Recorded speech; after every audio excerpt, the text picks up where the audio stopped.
Madam President, I rise today to recognize the first anniversary of Hurricane Harvey's destruction along the Texas Gulf Coast.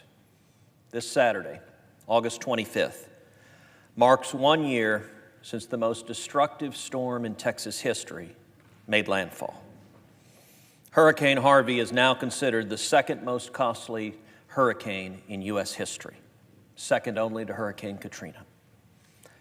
But more importantly, more tragically, Hurricane Harvey took many, many precious lives. Harvey started out as a Category 4 storm, hitting South Texas, making landfall at Corpus Christi and Victoria and Port Aransas and Rockport and Aransas Pass and Refugio, doing devastating damages with 135-mile-an-hour winds. It took down power lines, it stopped fresh water, it clogged sewage systems, it devastated people's homes, people's businesses. I've visited each of those communities many, many times in the weeks and months that followed Hurricane Harvey. And I've seen the transition those communities have undergone, dealing with the disaster and then rebuilding. But Harvey wasn't done after making landfall. Then it moved north and east, parking over the city of Houston and just sitting there. Over a 6-day period, Harvey dumped 27 trillion gallons of rain over Texas and Louisiana, causing historic flooding. Flooding that is not a 100-year flood, not a 500-year flood, but a 1,000-year flood. In southeastern Texas, Hurricane Harvey dropped rainfall of more than 60 inches, which exceeds the annual rainfall on average for that region. Over 300,000 structures were flooded in southeast Texas, and 500,000 cars. More than 200,000 single-family homes were flooded across the state, many of which were not in floodplains, not deemed at risk of floods. But we don't mark this anniversary in a spirit of tragedy, rather in a spirit of triumph. There were many bright lights that cut through the darkness of the storm. There were the police and first responders who led thousands of families to safety. Some, like Sergeant Perez of the Houston Police Department, who made the ultimate sacrifice while protecting his community. There were over 17,000 National Guardsmen who answered the call from Texas and from all around the country. The U.S. Coast Guard rescued 11,022 people and 1,384 pets during the storm. Countless acts of heroism from folks next door, from church basements offering shelter to neighbors making human chains, plucking one another out of the flood waters, from our countrymen in the Cajun Navy who boldly answered the call with memories of Katrina still fresh and vivid, to business owners like my friend Mattress Mac, who threw open the doors to give entire communities shelter, warmth, and comfort. Madam President, I've never been prouder to be a Texan than I was in the days during and after Hurricane Harvey, when you saw ordinary Texans risking their lives to save each other. There were no party lines. There were no Republicans and Democrats. There wasn't black and white and Hispanic and Asian. We were simply Texans helping Texans, standing as one united and lifted up by prayers from millions across Texas, across the country, and across the world. I remember one gentleman I met. It was at the George R. Brown Convention Center, which had been stood up as a shelter for the many who had lost their homes. And I was there one morning volunteering, serving oatmeal. Next to me, someone else was volunteering, serving oatmeal as well. And I said to him, as I tried to say to many, many people throughout that tragedy, thank you for the difference you're making. Thank you for helping out your fellow Texans. Thank you for being here. And I remember he laughed and he said, well, I've got to be here. My home is underwater. I don't have another place to sleep. And even though he had gone to seek shelter, once he got there, he wasn't content simply to receive aid and assistance. He wanted to help out. That was the spirit, the community that we saw all up and down the Gulf Coast. I remember visiting with two young boys. They were 8 and 10 years old. They were in their home when water rose to waist level, and they had to be rescued by boat. I remember visiting with these boys and saying, was that scary? How are you doing? And both boys started laughing, and they said, are you kidding? We got to swim in our living room. That kind of joy suffused dealing with the tragedy. Since the floodwaters have receded, many, many families have returned home. Some bravely made a home in new surroundings, and the long, important work of rebuilding has continued. 1 year ago, you could take a boat through city streets. I still remember riding on a boat down Clay Road, a road in northwest Houston. I became a Christian at Clay Road Baptist Church. Clay Road was under 8 to 10 feet of water, and I remember taking a boat over cars, over trucks, going right down the middle of Clay Road.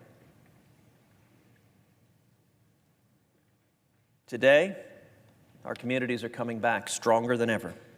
Our businesses are once more a part of the Texas booming economy. And our neighborhoods ring with laughter and lawnmowers and barbecue grills. I'm humbled and grateful to say the amazing success of recovery has been helped by the willingness of Congress to recognize the extraordinary crisis caused by Harvey and to step up in a bipartisan manner to address it. Since Harvey made landfall, Congress has appropriated over $140 billion in emergency funding to respond to the 2017 hurricane season and to the California wildfires.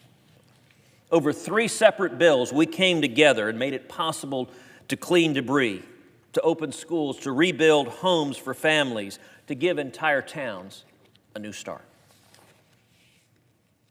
My colleague Senator Cornyn and I have worked hand in hand in each of these relief bills, in the Senate increasing the funds available to hurricane victims from those that originally come over from the House, increasing the overall amount of funding for the U.S. Army Corps of Engineers for flood prevention projects, as well as for funding other mitigation activities under the Community Development Block Grant and the Disaster Recovery Program.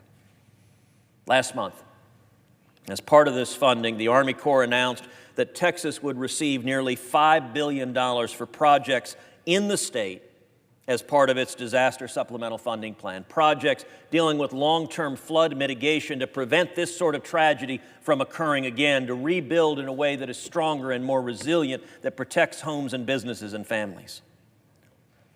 This means that roughly half of the relevant Army Corps construction funds will go to projects in Texas intended to help prevent future flooding events.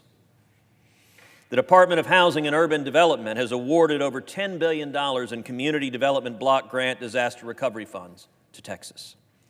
These crucial funds will go a long way, and already have, to meeting the needs of Texans who are continuing to repair and to rebuild from Harvey. We also joined together to pass an emergency tax relief bill. I joined with Senator Cornyn and Senator Rubio, and together the Cruz, Cornyn, Rubio bill granted over $5 billion in emergency tax relief to those who had been impacted by these hurricanes, allowing people who had lost their homes or had seen devastating damage to their homes to deduct those damages from their taxes. allowing people to take money from their retirement savings, their IRAs and their 401ks, and use that savings to rebuild their home without paying the ordinary 10% early withdrawal fee. Giving a tax credit to employers, the many, many small businesses who kept the paychecks coming, even as the business may have been underwater, even as the employees couldn't come into work because their homes and cars were flooded. Until recently, houses of worship had been excluded from federal disaster assistance just for being faith-based. That policy was wrong. It was discriminatory. Many religious institutions were badly damaged or destroyed during Hurricane Harvey. I remember visiting a synagogue in Ireland, a neighborhood of Houston that had been flooded repeatedly and badly. I went to work with my colleagues, introducing legislation to fix this problem. A few months later, FEMA announced a critical reversal in their policy so that houses of worship would no longer be discriminated against and would be eligible for the same relief funds as everybody else. And then in February, our legislation codified FEMA's decision into law, ensuring that religious institutions were not discriminated against. We protected the First Amendment rights of our churches, our temples, our synagogues, which had suffered so greatly in Harvey and contributed so much to the relief efforts. And you know, that was one of the striking things, is how many people who were helping themselves had been damaged.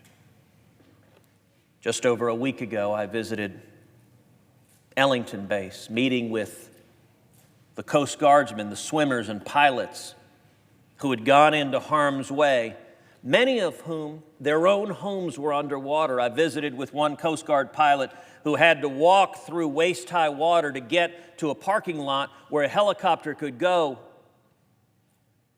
and pick them up so they could fly and save others. That story over and over again was the story of Harvey. 1 year after Harvey's devastation, the work continues.